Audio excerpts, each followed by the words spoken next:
coagulación.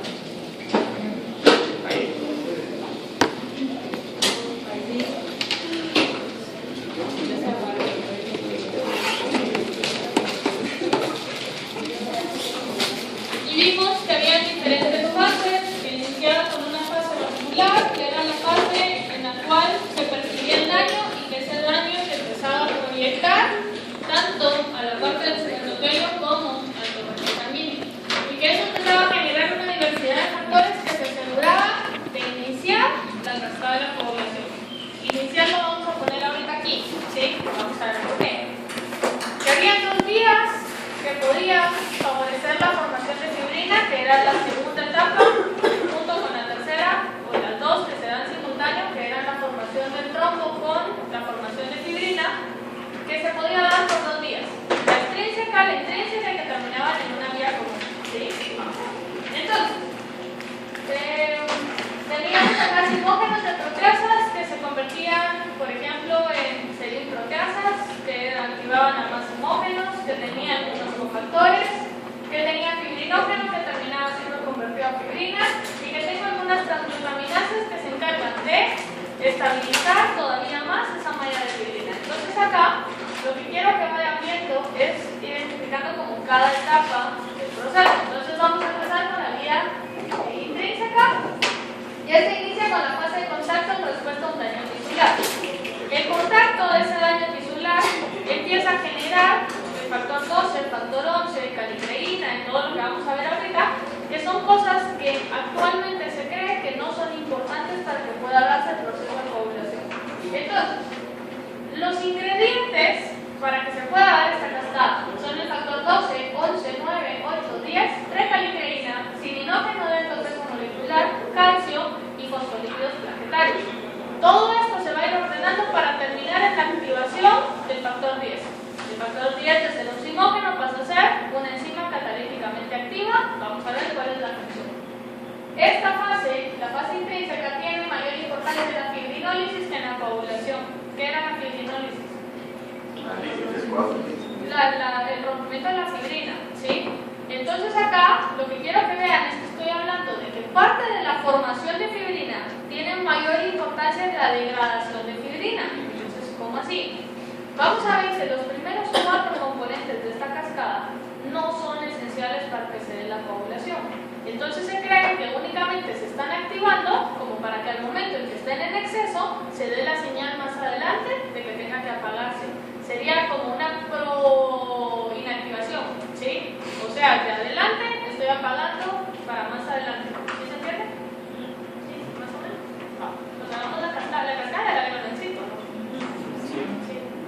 Entonces, va a ser más fácil, en teoría vamos a ser más rápido, ¿sí?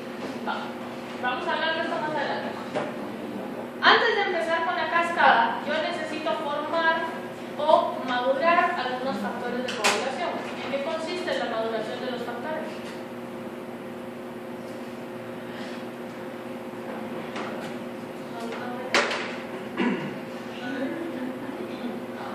La maduración de los factores, entonces, básicamente consiste en la carboxilación de algunos glutamatos.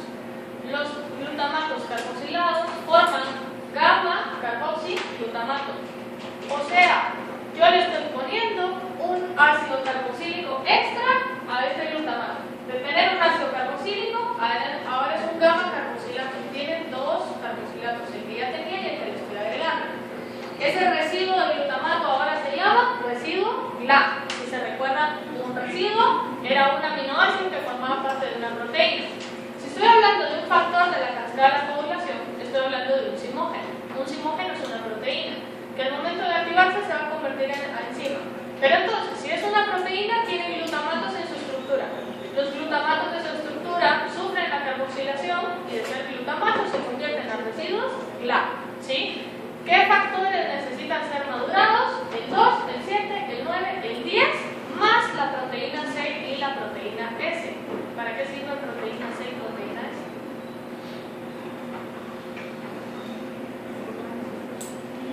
Entonces vamos a ver más adelante para qué sirve, ¿sí? Ahorita lo que me interesa que vean es que parte de los factores y estas proteínas necesitan esa activación. La activación es importante porque esa maduración, ese segundo ácido carboxílico, le permite al factor, que vamos a asumir que todo esto es el factor, le permite al factor formar uniones con el calcio, ¿sí? Esa unión con el calcio permite servir como enlace a la unión con el fosfolípido de la plaqueta. Quiere decir que tengo la plaqueta, tengo el calcio, que es como el puente de anclaje entre el fosfolípido y el factor. Si yo no tengo este ácido carboxílico, este segundo ácido carboxílico, el factor no se puede unir al calcio. Si el factor no se une al calcio, el factor no se une a la plaqueta. Si el factor no se une a la plaqueta, la fibrina no se forma sobre el trombo. Por lo tanto, el trombo no lo puedo estabilizar, ¿sí? Quiere decir que deficiencias en el proceso de maduración de factores van a tener un efecto procoagulatorio o anticoagulatorio. Anticoagulatorio, ¿sí? Y aquí es donde entra la vitamina K. Entonces, si se recuerdan, la vitamina K era una vitamina que estaba involucrada en el proceso de coagulación. Entonces vamos a ver cómo. La vitamina K funciona como cofactor de la enzima encargada de generar esta carboxilación, ¿sí? De poder colocar este segundo ácido carboxílico. Si yo no tengo vitamina K, la enzima no lo puede hacer. Ustedes saben que los cofactores se alteran durante las reacciones, quiere decir que la vitamina K, de estar reducida, pasa a estar oxidada, ¿sí? En esta parte, ¿qué está haciendo? Generando energía para que este ácido carboxílico se pueda pegar. Para que la enzima pueda volver a funcionar, yo necesito que la reductasa K, necesito una reductasa que es una segunda enzima, que pase esta vitamina K de estar oxidada a estar reducida otra vez y que la vitamina K pueda seguir funcionando. ¿Sí se entiende? ¿Sí? ¿Se entiende qué es el residuo GLA? ¿Se entiende para qué me sirve el residuo GLA? ¿Se entiende cómo ayuda la vitamina K a madurar factores?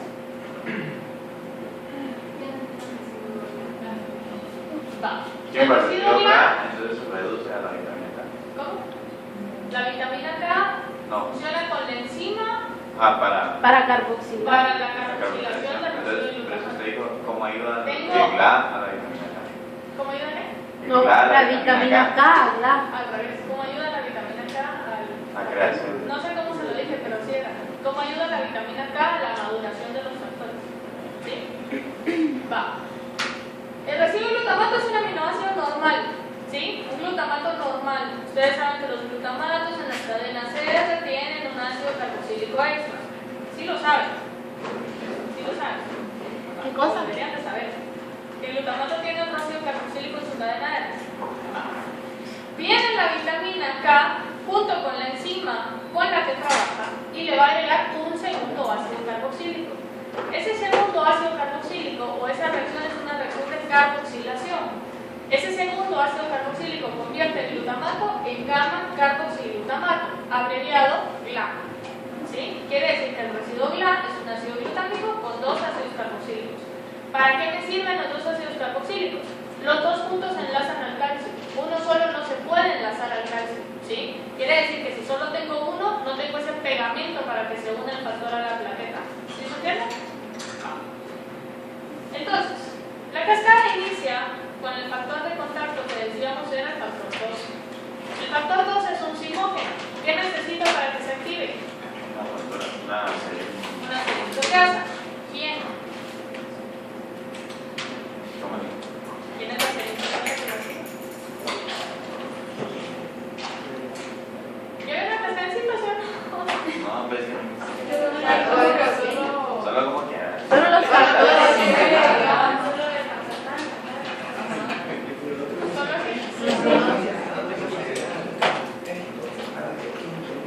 ¿Así es? Nada, para que la vemos. Entonces, la serina se llama calicreína, ¿sí? La calicreína entonces se encarga de que el simógeno pase a ser una enzima catalíticamente activa, ¿sí? Que ahora es el factor 12A. Este factor 12A va a venir y va a activar a alguien más. Y aquí es donde se empieza a formar un ciclo algo raroso acá, ¿sí? El factor 12 activa la precalicreína. La precalicreína es un simógeno. Si yo activo a la precalicreína, ¿en qué se convierte? Sí. En enzima. ¿Y enzima?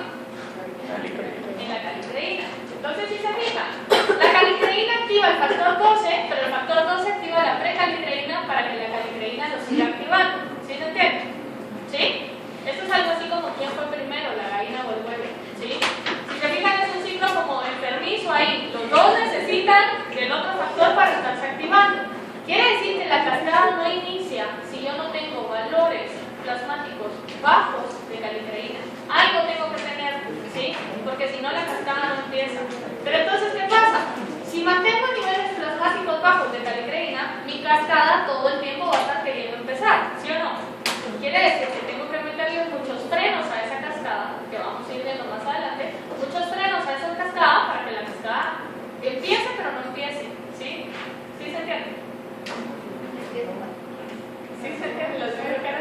si empieza cuando empieza.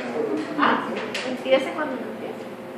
O sea, Empieza cuando lo necesita, cuando quiere que empiece. vamos a pensar. Yo tengo acá calicreína y esto está empezando a activar. Todo el tiempo necesito tener calicreína. Pero la calicreína no está actuando todo el tiempo, si no fuéramos un pueblo andando. ¿Sí? Entonces, la calicreína está queriendo actuar todo el tiempo, pero yo le meto frenos para que esa calicreína no funcione. ¿Sí? O que funcione, pero meto el freno más abajo, o meto otro freno más abajo todavía. ¿Sí? Entonces, está empezando la cascada, pero no está terminando. ¿Sí? Al momento en que yo quiero que coagule, ¿qué hago? Quito los frenos y la cascada se va de largo. ¿Sí? ¿Un poco más claro ahora? Sí. Va. Entonces, esa calicreína es la misma. Esto es una activación recíproca. Quiere decir que el 12 activa la calicreína y la calicreína activa el 12. Y así sucesivamente. Se están activando todo el tiempo entre ellos mismos. Independientemente de quién active a quién. Yo tengo el 12 activado. Que no solo activa la precalicreína, sino que aparte este 12 activado tiene la capacidad de activar el cininógeno de alto peso molecular. El cininógeno de alto peso molecular no es un simógeno, no es una serilproteasa, sino que únicamente va a empezar a generar cascadas de activación dentro de la célula que terminen en la producción de bradicinina. La bradicinina es un vasodilatador. Quiere decir que va a disminuir el flujo sanguíneo para que todas las plaquetas empiecen a acumularse en el sitio del daño, para que los factores puedan irse agregando y para que se pueda formar la fibrina. ¿Sí? Quiere decir que esta parte es importante acá. Es vasodilatador. ¿Sí? ¿No sería vasoconstrictor? Acá no, es vasodilatador. Pero entonces aumentaría la cantidad de sangre, no la disminuiría. Acá, el vasodilatador. Si lo dilata, disminuye. Así, dilata. Ajá. Dilata, disminuye el flujo de sangre. No, aumenta. La velocidad del flujo, sí. No, aumenta la velocidad. No, La velocidad, sí.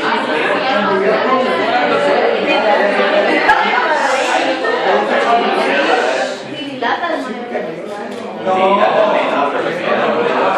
Si ustedes tienen una manguera y ustedes aprietan la manguera, sale el agua más rápido, ¿sí o no?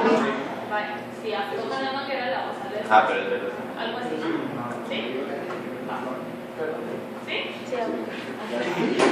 Entonces, aparte de activar a la bradicinina, ¿sí?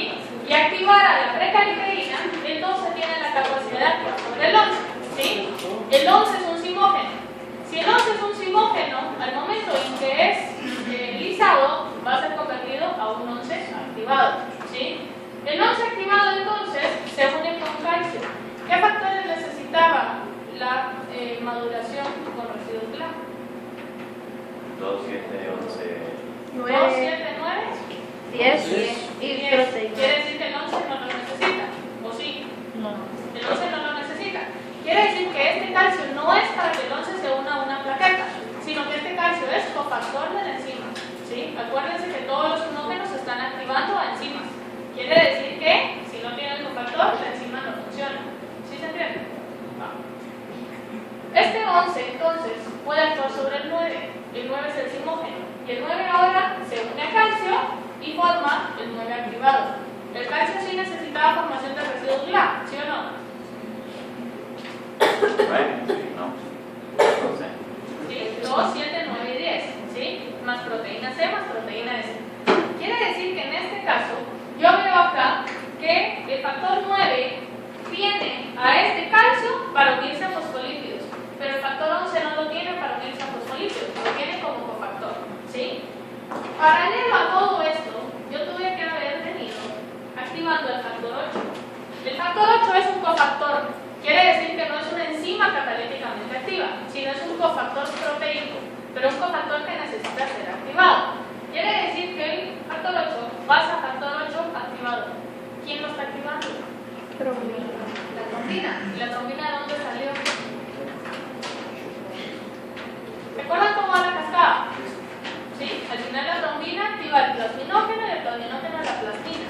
Quiere decir que yo estoy produciendo trombina, ¿sí o no? Pero la trombina me está viniendo a activar. Entonces pasa lo mismo que con la calicreína. Yo tengo que tener niveles iniciales de trombina porque si no la cascada no empieza. ¿Sí?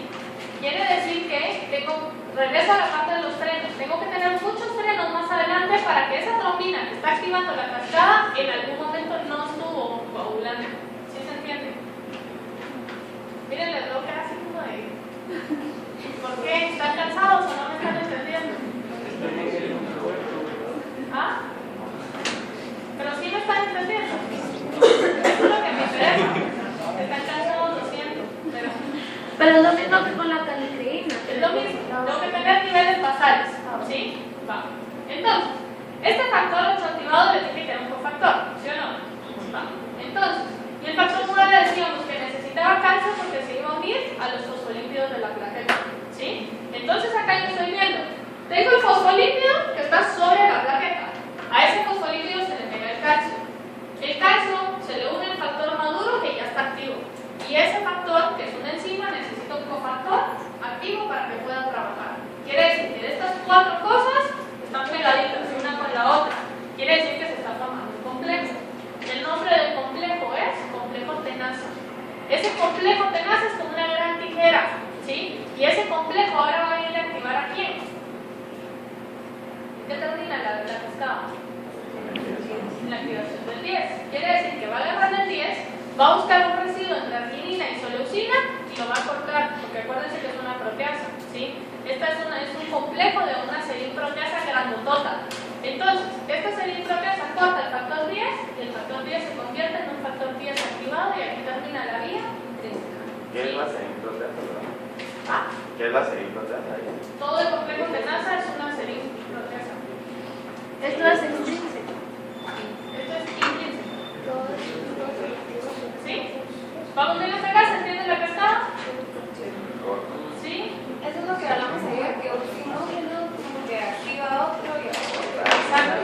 El simógeno se convierte en serin-proteasa. Activa otro simógeno que se convierte en serin-proteasa y activa otro simógeno que se convierte en una serin-proteasa para activar a otro simógeno que se va a convertir en otra serin-proteasa. Solo yo me perdí cuando activaba el factor 9, que se pasó de una vez al 8. Va, del 9, No, el pero 8 la es de- paralelo. ¿Sí? Mientras yo estoy activando el 9, el 8 se tiene que ir activando. El 8 se activa solo por la trombina.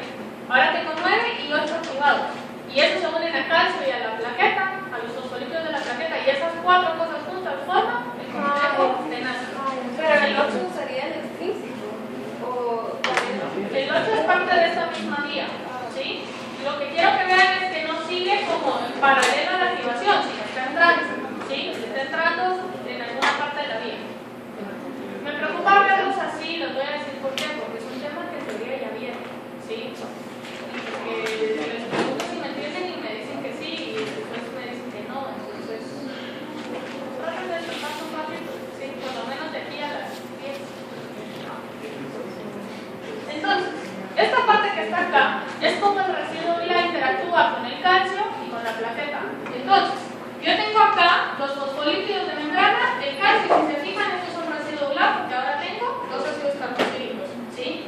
Les dije que una enzima puede tener uno o más glutamatos que se conviertan en residuos GLA. Quiere decir que un mismo factor puede tener 10 residuos GLA, un mismo factor puede tener 5 o solo uno, por ejemplo, ¿sí? Pero al final es ese enlace con el calcio. Entonces, si se fijan, si ese fuera el factor 9 activado, unido al calcio, unido a los fosfolípidos, solo le falta el 8 activado para formar el complejo, ¿sí? Forma el complejo tenaza. Entonces acá lo que me interesa que vean es que los fosfolípidos pueden ser fosfatidilcerina o fosfatidilinositol, que son fosfolípidos que ustedes ya conocen, ya saben que son fosfolípidos, que entonces tienen un glicerol, que tienen una cabeza polar, etc.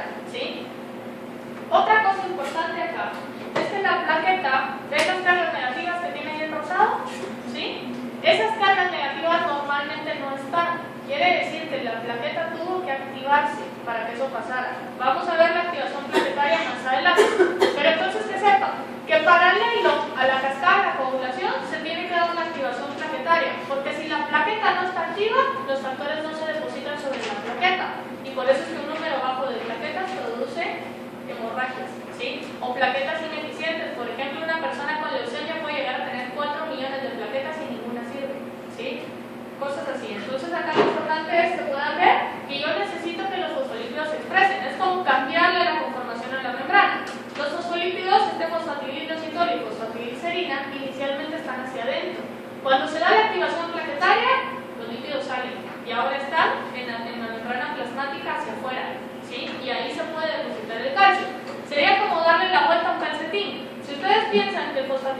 fosfatilo y la fosfatilicerina están aquí adentro de la plaqueta, al momento en que le dan la vuelta, el líquido ahora les quedó afuera, ¿sí? Y esa es la activación. Y sobre esto de afuera se puede depositar el factor, el calcio y todo lo demás. ¿Sí se entiende? Sí. Vamos con la vía extrínseca entonces. Esta es más chiquitita. Inicia en el sitio del daño tisular. Quiere decir que yo necesito factores tisulares que sean secretados a la sangre. Implica la participación del factor tisular, factores 7, 10 y el calcio, y terminan en la producción del 10. Lo importante acá es que nosotros estamos hablando del calcio, pero que sepan que el calcio es uno de los factores, o sea, tiene un número, ¿sí? Vamos. Entonces, empieza el daño tisular y eso provoca la liberación del factor tisular, que es el factor 3. Este factor tisular, igual que el factor 8, actúa únicamente como cofactor. Quiere decir que se le va a unir a una enzima que ya esté activada. Al momento en que se le pega al factor 7, la enzima con su cofactor ahora es la oroenzima, ¿sí? La oroenzima entonces forma el complejo, que es el complejo del factor tisular. ¿Cómo se llamaba el complejo de la vía intrínseca? Tenasa. Y este es el complejo del factor tisular. Los dos son tijeritas que van a activar aquí al factor 10. ¿Dónde lo cortan? Exactamente igual. Quiere decir que el 10 cortado acá es exactamente el 10 producido por la vía intrínseca, ¿sí? Entonces acá, lo que quiero que vean es que este complejo del factor tisular puede actuar sobre el factor 9. ¿El factor 9 de qué vía era? De la vía intrínseca. Y el factor 9, de estar inactivo, se unió al calcio y pasaba a un 9 activo. ¿El 9 activo a qué se unía? Al calcio, a los fosfolípidos y a qué más? Y al factor 8 activado. ¿Cómo se llamaba ese complejo? Complejo tenasa, que puede activar otra vez al 10. Quiere decir que lo que yo estoy haciendo acá son dos cosas. Primero, una amplificación enzimática. ¿Qué es una amplificación? Aumentando, ¿sí? Empiezo con bajas concentraciones, pero de ahí estoy formando doble complejos que tienen la capacidad de ya no activar a uno, sino ahora dos al mismo tiempo, tres al mismo tiempo. Entonces ahora la respuesta y la producción va siendo cada vez mayor, ¿sí? Aunque haya empezado con muy poquito, cada vez en cada paso va creciendo más. Porque puede ser que yo haya activado, por ejemplo, a un factor 12 y ese 12 activado va a cortar no solo a un 11, sino a muchos 11, ¿sí? Este 11 activado va a activar a los 9, pero no solo a uno, a todos los 9 que se le atraviesen, ¿sí? Entonces acá yo estoy teniendo cada vez una cascada más grande. ¿Qué quiero que vean acá? ¿De qué vía estoy hablando yo aquí? Intrínseca. De la intrínseca. Quiere decir que la vía extrínseca puede activar a la vía intrínseca. ¿Sí lo ven? ¿Sí? ¿Qué factores dejan de ser necesarios en la vía intrínseca? 12, 11. O sea, la precalicreína, el cininógeno de alto peso molecular, factor 12 y factor 11. Y por eso, si se recuerdan, decíamos, estos cuatro tienen mayor relevancia en fibrinólisis que en la coagulación, porque la coagulación puede funcionar sin ellos. Se ha visto que las personas que tienen deficiencia de los cuatro o de cualquiera de estos cuatro que les mencioné, no padecen hemorragias, porque pueden seguir compensando su vía intrínseca con la formación del complejo del factor tisular. ¿Sí se entiende hasta acá? ¿Qué factores dijo que dejaron de ser relevantes? El 11 y el 12, más la calicreína, más el cininógeno de alto peso molecular. ¿Sí? Vamos. Entonces, este complejo es realmente lo importante, porque este complejo está activando al 10 y está produciendo la activación del complejo tenasa que va a seguir activando al 10. ¿Sí? Quiere decir que acá yo puedo empezar a meter un par de frenos, o frenos que son importantes, si la vía no tendría que empezar. ¿Sí? Si yo tuviera que regular alguna de las dos, me interesa regular mejor a la vía extrínseca que a la intrínseca, porque al final las dos vías pueden empezar por este punto. Entonces, ¿qué hago? El inhibidor de la vía del factor tisular tiene la capacidad de agarrar a la enzima y de unirse a la enzima e inhibirla, ¿sí? Quiere decir que si se unen al 10 activado, no me importa si el 10 se activó por esta vía o por esta, y aquí para abajo esto ya no sigue, porque este freno está metiendo la cascada, está parando la cascada a la mitad, ¿sí? Si yo paro el factor 10 activado, el factor 10 ahora activado está inactivo, ¿sí? Pero no es factor 10, es factor 10 activado inactivo. ¿Sí se entiende? ¿Sí? Va. Esto entonces tiene la capacidad de inhibir al complejo del factor tisular. Entonces acá, el complejo del factor tisular se inhibe cuando el factor 10 activado inactivo se le une, ¿sí? Cuando se le une, para para la vía intrínseca. ¿Por qué? Porque estoy cortando a partir de la regulación del factor 9. La verdad no me queda claro eso del inactivo. Va. El factor 10, la X normal, es el simógeno. ¿Sí? Entonces, si usted el 10 corta el simógeno, ahora se convierte en la enzima, que es la enzima activa. 10 activado. Pero el inhibidor de la vía del factor tisular está inhibiendo al 10 activo. Pero el 10 activo no era el simógeno. ¿Sí? Por eso digo 10 activo, inactivo. ¿Sí? Entonces, si yo paro el 10 activo, no solo estoy evitando que la vía común empiece, sino que encima puedo inhibir al factor tisular. El factor tisular, decíamos, termina la extrínseca y puede iniciar la intrínseca. Quiere decir que estoy parando en dos cascadas ahí, las dos vías. ¿Sí se entiende? ¿Sí? No. ¿No? ¿Qué? Pensaba que era más fácil la cascada de cosas. Pero, ¿cómo así que las dos? Pero no necesariamente intrínseca, no necesariamente necesita el complejo. No es necesario, pero está como disminuyendo la amplificación. ¿Sí? O sea, va a necesitar.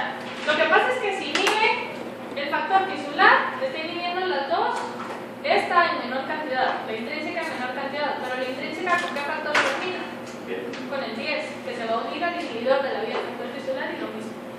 ¿Sí? Entonces no importa de dónde venga, al final todos pueden actuar sobre todos para arriba. Pero no se inhiba una, o sea, la vía intrínseca o extrínseca, o sea, parar porque son dependientes, no una y la otra. Exacto, sí, y por eso es que son dependientes, porque se van mezclando con algunos otros factores. O sea que el factor 10 es como que siempre está activado y por eso es que necesita frenos. ¿O no? Siempre va a haber una tendencia que esté activa. Ah. ¿Sí? ¿Por qué? Porque tengo niveles de trombina basales y tengo niveles de calicreína basales que no necesariamente empiezan con la liberación de un factor tisular. Entonces, eso es lo importante. Esta vía, la vía extrínseca, no empieza sin el daño, porque solo el daño puede liberar el factor 3. ¿Sí? La otra sí puede empezar, pero tengo todos estos frenos del factor 10 que pueden detener la cascada acá. ¿Sí? Entonces, si se dan cuenta, la cascada está empezando, pero eso no significa que esté coagulando, porque no estoy produciendo fibrina. ¿Sí? Y al final, si yo no termino la producción de fibrina, sea cual sea el punto donde haya parado, el producto no sirve. ¿Sí? Va. Entonces, la vía común implica la activación de protrombina a trombina. Incluye protrombina, que es el factor 2, que se convierte a trombina, que es el factor 2 activo, calcio, fosfolípidos, factores 5 y factores 10. Estos son como los ingredientes de la receta. Ahorita vamos a ver cómo se mezclan. Empieza entonces paralelo igual que el factor 8 con el factor 5. El factor 5 igual que el factor 8 y el factor 3 únicamente es un cofactor. Tengo que activarlo. ¿Quién cree que activa el factor 5? ¿Quién activa el 8? La trombina, ¿sí? La trombina va a venir y va a activar el factor 5 también. El factor 5, acuérdense que solo es cofactor. Quiere decir que esta cascada realmente está empezando con el factor 10 activado. Entonces acá empiezo también con la protrombina. La protrombina tiene residuos GLA. ¿Por qué? Porque saben que los factores 2, 7, 9 y 10 necesitaban la maduración. Quiere decir que el 2 es la protrombina. Ya está maduro, tiene sus residuos GLA. Si tiene residuos GLA, pues se va a unir a qué? A calcio. A calcio y a los fosfolípidos de plaquetas. Quiere decir que se une a estos y junto con el factor 5, que es el cofactor, ¿quién me falta aquí? ¿Quién empieza la vía común? El 5 activado. El factor 10 activado. 10. ¿Sí? Quiere decir que yo podría tener todo esto, pero si yo ya le metí el freno al 10, la cascada no sigue.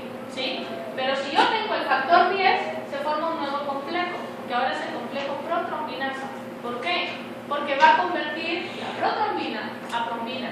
Quiere decir que la serin-proteasa acá es el factor 10. Pero el factor 10 no funciona si no tiene todo lo demás pegado. Si no tiene su sustrato, si no tiene el calcio, si no tiene el fosfolípido y si no tiene el cofactor. ¿Quién es el cofactor?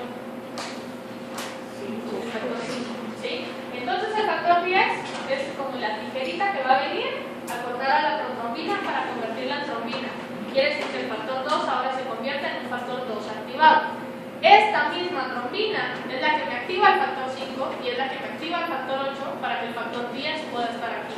¿Sí se entiende? ¿Por qué no nos pone GLAS? Porque hay muchos residuos más. O sea, tiene que haber. Tiene que haber maduración.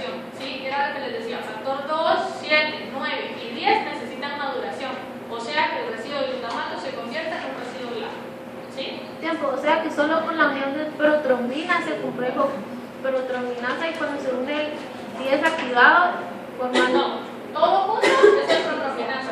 Si es activado el factor 2, calcio, fosfolípidos y factor 5 activado. Todo junto es el protrombinasa. Cuando el protrombinasa ya está funcionando, porque tiene todo o nada. Cuando ya lo tiene todo, la protrombina se convierte en trombina. ¿Sí? Va. Entonces, vimos 3 complejos. El complejo tenaza, ¿de qué vía era? Intrínseca. El complejo del factor tisular, ¿de qué vía era? Intrínseca. Y el complejo protrombinasa, ¿qué es? De la vía 2. ¿Sí? Va. Entonces, la trombina activa, ¿sobre quién va a actuar? ¿Está levantando la mano? Sobre el factor 8. Plasmina. Solo el factor 10, ¿cuántas protrombinas? O sea, la protrombina la va a cortar para formar la trombina. ¿Cuántas moléculas de trombina formaría? Una. ¿Y el Entonces, residuo ¿qué qué pasa? quedaría? Se libera la trombina del complejo y para que el complejo siga funcionando necesita otro factor 2 que se pegue. ¿Sí? Y por eso le digo, se va a producir una amplificación porque el ya está activo. Él está ahí. Todos los 2 que lleguen al complejo se van a activar. ¿Sí? Va. ¿A quién dijimos, perdón? Al 8 y al 5. Al 8 y al 5, ¿sí? Pero la función primordial, ¿cuál es? De toda la cascada, ¿en qué tengo que terminar? en 10. No, bueno, es igual. La Fibrina. fibrina. Y la fibrina es la forma activa de un simógeno que se llama Fibrinógeno. fibrinógeno. Quiere decir que la trombina, ahora, aparte de activar al factor 5 y al factor 10, va a actuar sobre el fibrinógeno, que es el simógeno, para convertirlo a fibrina, que es el producto final de la cascada. Pero no termina ahí, ¿sí? Lo que quiero que vean entonces es que el simógeno es una enzima o un precursor enzimático que necesita proteólisis para poder funcionar, ¿sí? Ya lo hemos repetido varias veces. Quiere decir entonces que yo tengo que cortar el simógeno, ¿sí o no? El simógeno en su estructura tiene 2 fibrinopéptidos, que es el fibrinopéptido A y el fibrinopéptido B. ¿Qué va a cortar la trombina? A y B. Los corta los 2 y el resto me queda la fibrina. Quiere decir que la fibrina es el fibrinógeno sin estas 2 cadenas, ¿sí? La trombina le corta estos 2 y esto se convierte en fibrina. ¿Qué forma la fibrina para estabilizar el coágulo? Una red. Quiere decir que una sola fibrina a mí no me sirve. Necesito muchas fibrinas. Quiere decir que esta fibrina se va a unir a muchas fibrinas más. Pero la unión entonces acá es de tipo no covalente. ¿Qué factor me falta mencionar? Ya vimos el 1, el 2, el 3. ¿No me falta? El 13, ¿sí? 13. ¿No? Va. Entonces acá, para que puedan entender cómo funciona el factor 13, primero necesito que entiendan qué es lo que está pasando con la fibrina. Estos como pelitos que se miran acá son los fibrinopéptidos, el A y el B.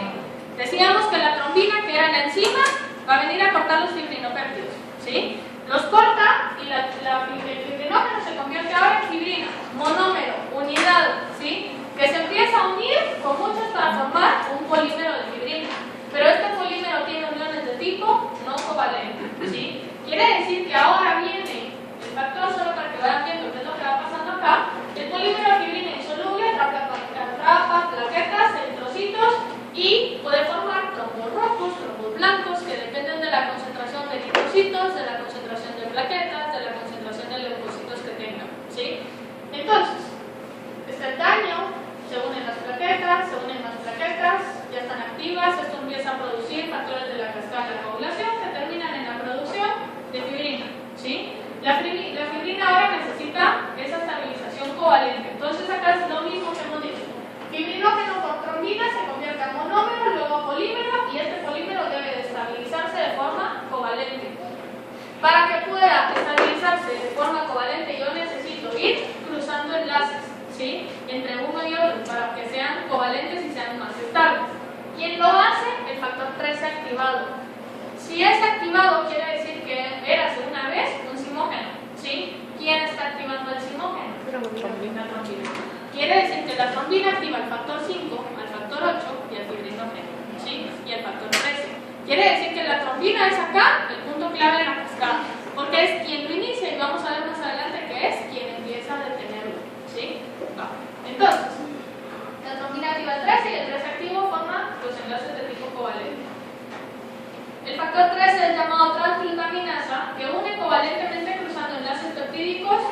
glutamato con lisinas. O sea, agarramos glutamato de una con una lisina de otro.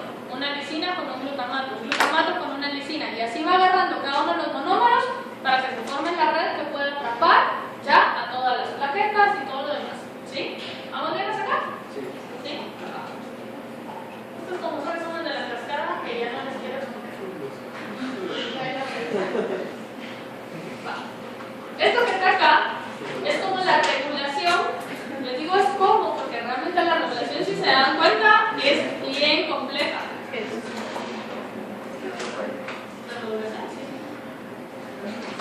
Entonces, de hecho hay muchas cosas que todavía no se saben, ¿sí? Acá lo que quiero que vean nada más es, ven flechas verdes y ven flechas rosadas. ¿Sí lo ven? ¿Sí? Flechas verdes hay para todos lados y flechas rosadas hay para todos lados. Quiere decir que hay activaciones, retroalimentaciones positivas, proactivaciones, retroalimentaciones negativas entre cada factor. ¿Sí lo ven? Estos son todos los frenos y todo lo que quita los frenos en la cascada. ¿Sí? No lo vamos a ver, pero quiero que se quiten de la cabeza la idea de que la cascada solo es una secuencia de pasos, porque no es así. ¿Sí? Entonces acá, les digo, en cada punto de la cascada los mecanismos de retroalimentación producen un fino balance de activación e inhibición. Quiere decir que todo el tiempo tenemos esa tendencia a coagular y todo el tiempo tenemos esa tendencia a no coagular. ¿Sí? O sea, es como una lucha de funciones ahí en el metabolismo, ¿sí? Para que lo vean viendo al paso. Entonces, para evitar la formación de fibrina o activación plaquetaria, empiezan a activarse algunas cosas que empiezan a apagar la formación de la cascada. Y aquí todo empieza con antitrombina 3, que es tal vez lo más importante de todo. Si es una antitrombina, ¿qué está evitando? La trombina. Si está evitando la trombina, estoy evitando la formación de la transglutaminasa. Estoy evitando la activación de los cofactores 5 y 8. Y estoy activando la formación de fibrina a partir de fibrinol. ¿Sí? Quiere decir que si se recuerdan, les decía, la trombina tiene un papel protagónico en la cascada. La antitrombina va a quitar todos esos papeles. La antitrombina va a estar todo el tiempo. ¿Se recuerdan que todo el tiempo teníamos concentraciones plasmáticas de trombina? Todo el tiempo tenemos concentraciones plasmáticas de antitrombina. ¿Sí? Entonces acá inhibe a los factores 9, 10, 11, 12 y el complejo del factor tisular, más todo lo que ya les dije. Su actividad se potencia en gran medida con la presencia de proteoglucanos acílicos, el más negativo de todos, que sería la heparina. ¿Sí? Se une a un sitio catiónico promoviendo su unión a la trombina. O sea, la antitrombina 3 tiene un sitio catiónico de unión, o sea, un sitio con cargas positivas. A ese sitio con cargas positivas se le va a unir la heparina, que ustedes ya saben que es un proteoglucano, es un carbohidrato, que tiene muchos grupos sulfato y que por lo tanto es muy negativo. ¿Sí? Muy negativo atrae muy positivo, quiere decir que estas cargas negativas de la heparina se unen al sitio catiónico. ¿Sí? ¿Sí se entiende acá? La heparina va a potenciar la actividad de la antitrombina 3. Quiere decir que la heparina hace más fuerte la antitrombina 3. Si la antitrombina 3 está funcionando más fuerte, ¿a quién está inhibiendo? A la trombina. A la trombina. Quiere decir que es un efecto procoagulatorio o anticoagulatorio. Entonces, ¿qué quiero que vean? Que la heparina no evita que se dé la cascada de la coagulación, evita únicamente la acción de la trombina, ¿sí? Y nada más. ¿Sí se entiende? O sea, solo que darle un fibrino. Al final es eso, que no hay fibrina, por lo tanto no hay coagulación, pero quiero que vean en dónde, ¿sí? En dónde lo está evitando. Entonces, la protamina es un antagonista de la heparina, o sea, procoagula. ¿Cómo lo hace? Evitando que la heparina funcione. La protamina sirve como para corregir las medidas de pata con las dosis de heparina, porque la heparina tiene un mecanismo de acción muy rápido. Quiere decir que ustedes empiezan a tratar de regularle la dosis al paciente y de ser un coágulo andando pasó a ser un paciente hemorrágico. ¿Sí? Entonces ahora necesitan controlar la hemorragia. ¿Cómo lo hacen? Le agregan protamina. ¿Qué va a hacer la protamina si tiene cargas positivas? Se va a unir a la heparina. Quiere decir que la heparina ya no se une a la antitrombina 3. Por lo tanto, la antitrombina 3 ya no puede funcionar. Por lo tanto, la trombina funciona y por lo tanto hay cascada de coagulación. ¿Sí se entiende? Si les está costando un poco entender, les recomiendo que practiquen la la doble negación. Eso ayuda un montón, ¿sí? Poder entender por qué inhibiendo a lo que inhibía funciona la cascada, ¿sí? Entonces acá tenemos cómo la antitrombina 3 se une a la heparina y eso hace que la trombina deje de funcionar, ¿sí? Este sería un factor 2 activado inactivo, igual que el factor 10. No le estoy pegando lo que le corté, pero lo estoy apagando, ¿sí? Aquí tenemos lo que ya vimos, el factor 2 por el complejo protonquinasa se convierte a trombina, ¿sí? Eso ya lo vimos, ya vimos cómo funciona. Y luego acá, cómo puede inhibirse, ¿sí? Y si se inhibe, entonces ¿cuál es el efecto? ¿Sí? Aquí lo que les puse es el factor 2, por ejemplo, cuánto dura en horas, cuál es la concentración plasmática y ese tipo de cosas que no quiero que se aprendan, pero sí quiero que vean cuál es la vida media plasma. La vida media es relativamente corta y esto es bien importante cuando algún paciente tiene deficiencia de estos factores, porque quiere decir que el tratamiento va a ser administrar el factor cada 3 días, una vez a la semana, todos los días, por ejemplo, y eso va dificultando el tratamiento. Las deficiencias de antitrombina 3 son proclives a desarrollar trombosis venosa. Explíquenme ustedes ahora por qué. Porque no inhibe la trombina que activa los fibrinógenos que se convierte a fibrina y crea la... Exacto. ¿Sí? ¿Todo el mundo lo pudo ver así? ¿Sí? ¿Seguro? Bueno, ¿se recuerdan que les había preguntado qué hacía la proteína S y qué hacía la proteína C? ¿Sí? Lo que hacen estas proteínas es formar un complejo que se llama complejo de la proteína C. Este complejo de la proteína C tiene una actividad para parar la cascada de la coagulación, o sea, tiene un efecto anticoagulante. ¿Cómo funciona? Yo necesito que en la célula endotelial haya trombomodulina, que es una proteína en membrana, ¿sí? Una proteína dentro de la célula. Esta trombomodulina se puede unir a la trombina. Cuando se une a la trombina, esta unión favorece la activación de la proteína C. La proteína C de estar inactiva pasa a ser una proteína C activa, que necesita un cofactor que es la proteína S.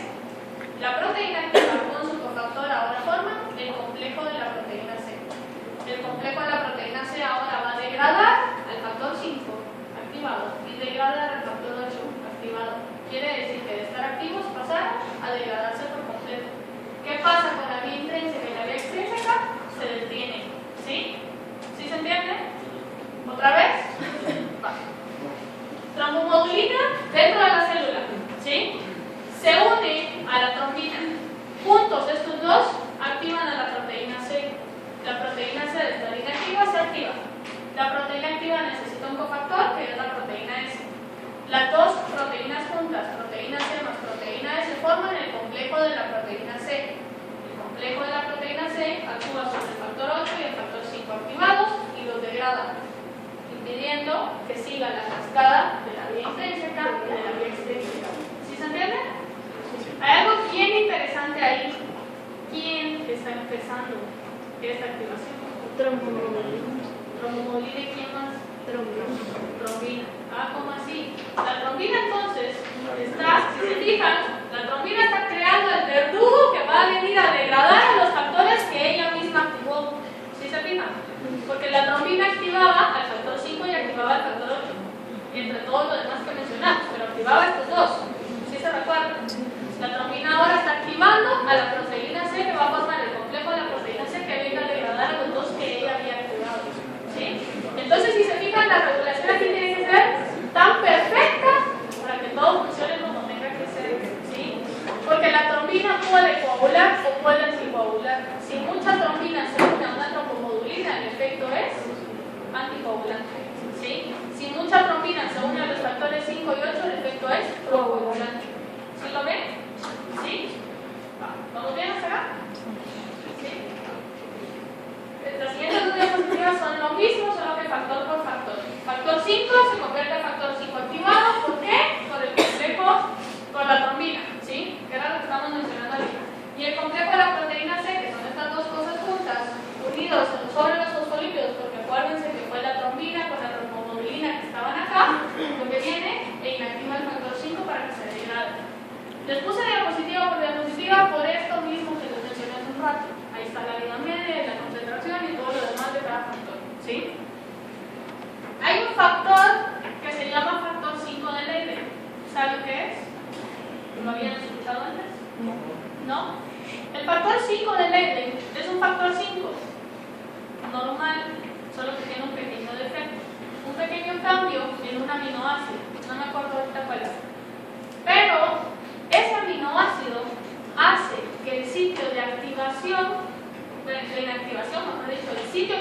reconocía la proteína C, no puede ser reconocido en el factor 5. ¿Sí? Si se fijan, el complejo de la proteína C está degradando al factor 5, pero lo hace uniéndose a un sitio, reconociendo la proteína y después la empieza a cortar. ¿Sí? El factor 5 de Leiden tiene un sitio diferente al factor 5 normal. Quiere decir que la proteína C no puede reconocer a ese factor 5. ¿Qué pasa con los pacientes? ¿Son hemorrágicos o son Trombóticos. Sí, existe, la verdad, sí, pero no raro. Trombóticos, sí. No digamos trombóticos. ¿Cómo serían los pacientes? Hemorrágicos. ¿Hemorrágicos o trombóticos? ¿Quiénes dicen hemorrágicos? Ay, sin miedo, no va a rayar. ¿Quiénes dicen hemorrágicos? ¿Quiénes dicen trombóticos? Todos los demás no tienen ni idea de qué estoy hablando. Los pacientes son hemorrágicos. A ver, ¿por qué? ¿Por qué no hemorrágicos? Porque obviamente sí. Ajá, a ver. No sé si. Sin miedo. Porque obviamente si no fue el sitio de activación, o sea, no sigue funcionando la cadena de coagulación, entonces. ¿La proteína C en qué parte actúa? En los factores 5 y 8. Inhibiendo la cascada de la coagulación. Quiere decir que los pacientes van a producir más trombos. El trombo va a ser estable, eterno, no se va a degradar nunca, porque la proteína C no va a poder degradar a los factores que ya estaban activos. ¿Sí se entiende? Quiere decir que los pacientes que tienen factor 5 de Leiden tienen una tendencia a padecer trombosis. ¿Sí? No. Yo pensé que no me decía. ¿Por qué no? No. ¿No? ¿Que no? No, sí. ¿Segura? Esto es lo mismo, ¿sí? Solo que aquí está el factor 8, igual es activado por la trombina y que el complejo de la proteína C lo va a degradar. ¿Sí? Lo mismo, la diferencia es que ya arriba les puse lo la warfarina, ustedes saben que también es un anticoagulante, ¿sí? Solo que lo hace de una forma distinta a la heparina. ¿Cómo lo hace la warfarina? Inhibe la reductasa que podía regenerar en la vitamina K. ¿Para qué servía la vitamina K? Para formar los residuos blancos, para madurar recuerden. Pero en el proceso la vitamina K, que era el cofactor, está reducido, se oxidaba. Y para que pudiera seguir funcionando yo necesitaba una reductasa que me la fuera regenerando. La warfarina se une a la reductasa, ¿sí? Quiere decir que la vitamina K queda todo el tiempo oxidada y por lo tanto la maduración se impide. Si yo ya no puedo madurar factores de la coagulación, los pacientes son hemorrágicos o trombóticos. Porque los factores ahora son inmaduros y no se produce coagulación. Y warfarina es, digamos, afectar al estérico. No sé. La verdad es que no sé. Pensaría que sí, pero creo que la unión es irreversible. No sé qué debida media tendrá. Se la debo. Vamos. La pregunta es, ¿se les va la mano con la dosis de warfarina con su paciente? Y su paciente es trombótico, ahora es hemorrágico. ¿Qué hacen? ¿Cómo contrarresta la sobredosis?